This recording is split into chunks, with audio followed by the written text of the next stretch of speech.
আজি মই আপোনালোকক মাতি অনাৰ উদ্দেশ্য এইটোৱেই যে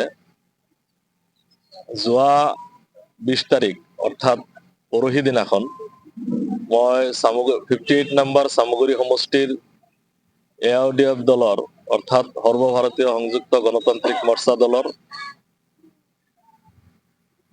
আবেদন পত্ৰ দাখিল কৰিছো এজ এ কেণ্ডিডেটছাৰ হিচাপে। গতিকে সেই কথাটো জনোৱাৰ কাৰণে বা চামগুৰি সমষ্টিৰ সকলো ৰাইজক অৱগত কৰিবৰ কাৰণে আপোনালোকৰ প্ৰিণ্ট মিডিয়া তথা ইলেক্ট্ৰনিক মিডিয়াৰ মাধ্যমৰ জৰিয়তে যাতে চামগুৰি সমষ্টিৰ ৰাইজক অৱগত কৰিব পাৰো যে মই চামগুৰি সমষ্টিৰ এজন প্ৰাৰ্থিত্ব প্ৰত্যাশী সৰ্বভাৰতীয় সংযুক্ত গণতান্ত্ৰিক মৰ্চা দলৰ, আৰু দলে বা দলৰ সভাপতি মহোদয়ে যদি মোক যোগ্য বুলি ভাবে আৰু দলৰ ফালৰ পৰা যদি প্ৰাৰ্থিত্ব দিয়ে তেনেহলে মই আগন্তুক 2026 চনৰ নিৰ্বাচনত হ'বলগীয়া সাধাৰণ নিৰ্বাচনত মই AIUDF দলৰ ফালৰ পৰা মই প্ৰতিদ্বন্দ্বিতা কৰিব খুজিছো। আপুনি AIUDF এৰি গৈছিলে?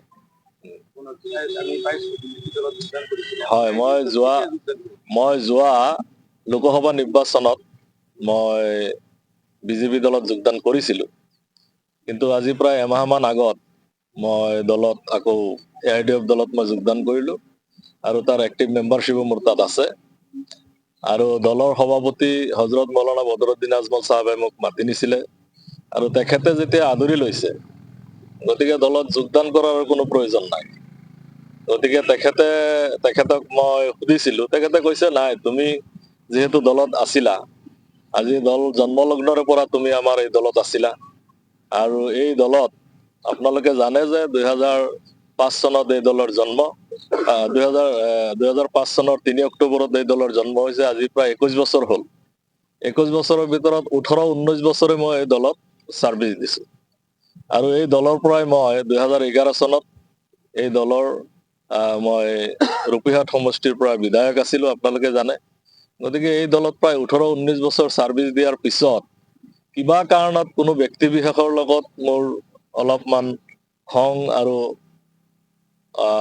কিবা মতানৈক্য হোৱাৰ কাৰণে মই বেলেগ এটা দললৈ গুচি গৈছিলো, কিন্তু আকৌ মই ঘৰৰ ল'ৰা ঘৰলৈ উভতি আহিলো।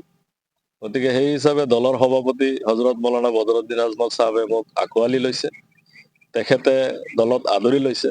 তেখেতে আদৰি লোৱাৰ পিছত আৰু ইয়াত দ্বিতীয়বাৰ জইনিঙৰ কোনো প্ৰয়োজন নাই মই ভাবো। আপোনালোকৰ দলত প্ৰাক্তন বিধায়ক আব্দুল আজিজো জইন কৰিছে, কি কব? চাওক, আব্দুল আজিজ চাহাব জইন কৰিছে, তেখেতে জইন কৰাৰ কাৰণে AIUDF দল আৰু শক্তিশালী হ'ব।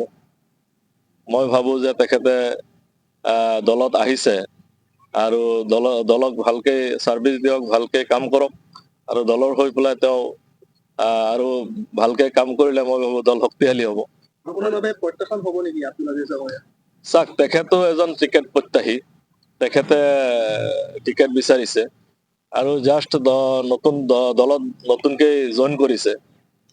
গতিকে মই ভাবো দলে যদি তেওঁক ভাবে যে তেওঁক টিকেট প্ৰদান কৰিব, ইয়াতো মোৰ ক'বলগীয়া একো নাই। দলৰ সভাপতি বা দলৰ যিসকল আপোনাৰ শীৰ্ষস্থানীয় যিসকল কেন্দ্ৰীয় কমিটিৰ নেতৃবৰ্গ আছে, তেওঁলোকে তেওঁক যদি যোগ্য বুলি ভাবে তেনেহলে তেওঁক যদি টিকেট প্ৰদান কৰে তেনেহলে মোৰ কোনো ইয়াত আপত্তি নাই। তেখেতে যদি টিকেট পায় তেনেহলে মই তেওঁৰ লগত থাকিম।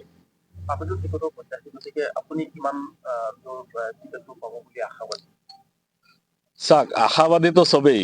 আজি আমাৰ চামগুৰি সমষ্টিৰ পৰা 4জনে, মই জনামতে 4জনে টিকেটৰ কাৰণে আবেদন জনাইছে। 4জনৰ ভিতৰত 4জনে চেষ্টা কৰিব আৰু 4জনে আশাবাদী। গতিকে ময়ো আশাবাদী সেই হিচাপে। ময়ো আশা কৰিছো যে দলত আজি প্ৰায় 18-19 বছৰ মই দলত যিহেতু ছাৰ্ভিচ দিছো, গতিকে সেই হিচাপে মই ভাবো যে মই দলৰ টিকেটটো পাব লাগে।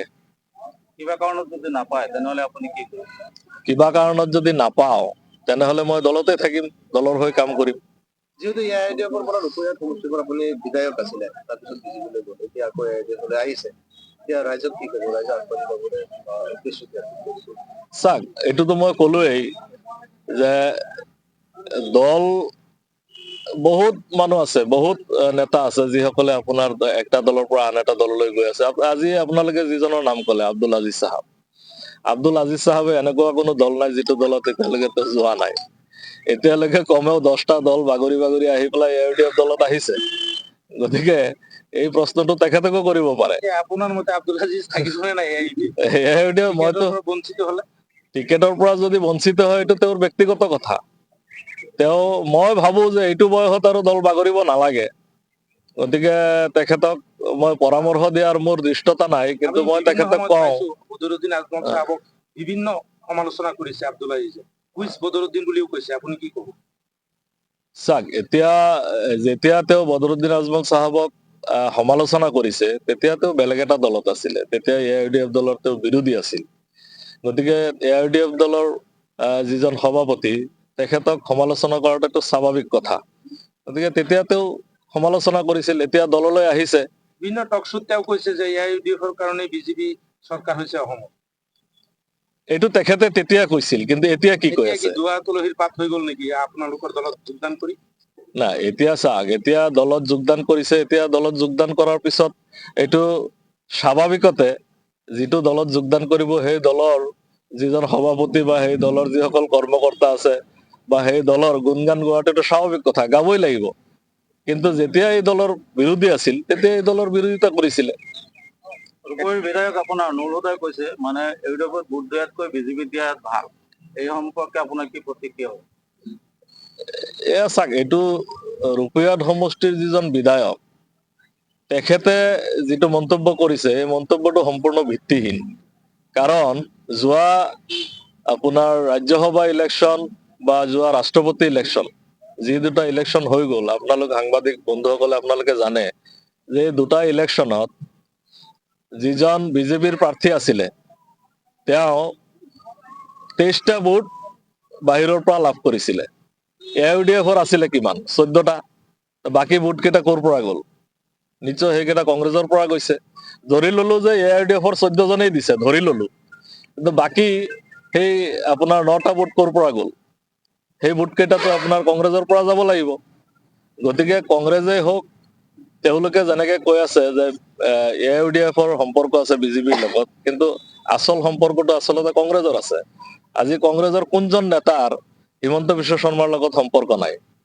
আজি ভূপেন বৰাৰ পৰা আদি কৰি একচেপ্ট গৌৰৱ গগৈ, বাকী যিসকল MLA আছে বা যিসকল নেতা আছে, সকলো নেতাৰেই হিমন্ত বিশ্ব শৰ্মাৰ লগত সম্পৰ্ক আছে।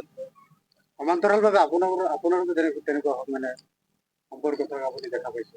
এতিয়া চাওক, মই এইটো দলত আছিলোৱেই, মইতো কোৱা নাই, মইতো ডিনাই কৰা নাই যে মই বিজেপিত নাছিলো। মই বিজেপিত যোৱা লোকসভাত মই জইন কৰিছিলো। জইন কৰাৰ পিছতো তেওঁৰ লগত সম্পৰ্ক থকাটো স্বাভাৱিক কথা। কিন্তু এতিয়া মই বিজেপিৰ পৰা AUDF দলত জইন কৰিছো, এতিয়াতো তেওঁৰ লগত মোৰ কোনো সম্পৰ্ক নাই। এটা অভিযোগো উত্থাপন হৈছে, আপুনি নিজৰ লাভালাভৰ বাবে আপুনি বিজেপিত যোগদান কৰিছে। এতিয়া আকৌ যিহেতু 26 নিৰ্বাচন আহিছে, আকৌ বিজেপি দল ত্যাগ কৰি UDFত যোগদান কৰিছে। তেনেকুৱা কোনো কথা নহয়। দল ত্যাগ যেতিয়া কৰে নিশ্চয় কিবা নহয় কিবা কাৰণত কৰে। আজি আপুনি কি কাৰণত কৰিছে? আজি বৰ্তমানৰ চিফ মিনিষ্টাৰ যিজন আছে তেওঁ দল ত্যাগ কৰিছে। তেওঁ কংগ্ৰেছৰ পৰা বিজেপিলৈ গৈছে। তেওঁ কি কিবা লালহাত গৈছে নেকি? নিশ্চয় কিবা কাৰণত গৈছে। গতিকে দল ত্যাগ কৰাৰ কিবা কাৰণ থাকে। এতিয়া চাওক, মই 18 বছৰ UDF কৰাৰ পিছত মই যোৱা লোকসভা ইলেকশ্যনত মই আগতে কৈছোৱেই যে কিবা এটা ব্যক্তিগত কাৰোবাৰ লগত মতানৈক্য হোৱাৰ কাৰণে মই দলৰ লগত কোনো মতানৈক্য হোৱা নাই, দলৰ নীতি আদৰ্শৰ লগত মোৰ মতানৈক্য হোৱা নাই। কাৰোবাৰ লগত ব্যক্তিগত কিবা মতানৈক্য হোৱাৰ কাৰণে মই দল ত্যাগ কৰি বিজেপিলৈ গৈছিলো। গোটেই অসমত যিটো চামগুৰি সমষ্টি আছে, অসমৰ ভিতৰত চামগুৰি সমষ্টিত যি নিৰ্বাচন হয়, 26 নিৰ্বাচন চলি আছে বা উপ নিৰ্বাচন হৈছে, তাতে আকৰ্ষণীয় হৈ পৰে এই সমষ্টিখন। গতিকে কংগ্ৰেছৰ দুৰ্গ বুলি ক'ব পৰা যায়। চামগুৰি ডিলিমিটেশ্যনৰ পিছত কৈছে 93% মুছলমান মানুহ। গতিকে ইয়াত কেনেকুৱা এটা যুঁজ হ'ব বুলি ভাবে কংগ্ৰেছ আৰু AUDFৰ মাজত? বা চাওক, কংগ্ৰেছৰ দুৰ্গ আগতে আছিলে, পুৰণা যিটো চামগুৰি সমষ্টি আছিলে সেইটোত কংগ্ৰেছৰ দুৰ্গ আছিলে। কিন্তু নতুন যিটো চামগুৰি হৈছে আফটাৰ ডেলিমিটেশ্যন, ইয়াত 89% আপোনাৰ মুছলিম ভোটছ আছে আৰু 11% আদাৰ্ছ আছে। গতিকে ইয়াত ৰূপহী সমষ্টিৰ 10খন জিপি সোমাইছে, নগাঁৱৰ সদৰ সমষ্টিৰ 5খন জিপি সোমাইছে। এই 15খন জিপি নতুনকে গঠন হোৱা চামগুৰি সমষ্টিত সোমাইছে আৰু পুৰণা চামগুৰিৰ মাত্ৰ 10খন জিপি আছে।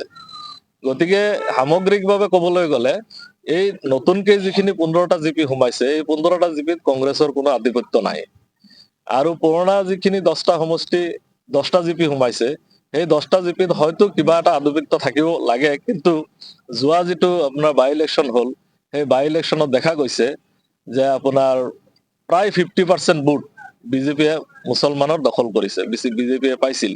ইয়াৰ দ্বাৰা বুজা যায় যে এন্টি কংগ্ৰেছ ভোট যথেষ্ট বাঢ়িছে। সামগ্ৰিকভাৱে নতুন যিটো চামগুৰি সমষ্টি এই চামগুৰি সমষ্টিত AIDF-ৰ লগত কংগ্ৰেছৰ কোনো তুলনা নহ'ব আৰু কংগ্ৰেছে খুব বেয়া ধৰণে হাৰিব ইয়াত। দলে যদি আপনাৰ টিকট প্ৰদান কৰে AIDF-ৰ পৰা, তাহলে আপনাৰ তো কেনেকুৱা ধৰণৰ হেৰিত আপোনালোকে ইলেকশ্যন খেলিব চামগুৰিত? কেনেকুৱা ধৰণৰ বুজা নাই কি ক'লে? দলে যদি